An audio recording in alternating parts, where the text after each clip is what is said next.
আমার আল্লাহর দয়া বেশি, অনেক দয়া, এত মায়া।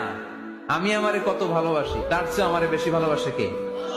আমার আব্বা আম্মা আমাকে কত ভালোবাসে, তার চেয়ে আমাদেরকে বেশি ভালোবাসে কে? খেয়াল রাখবেন, আল্লাহর দয়া ছাড়া পৃথিবীতে আমাদের বেঁচে থাকা সম্ভব, আল্লাহর দয়া ছাড়া আমাদের জান্নাতে যাওয়া সম্ভব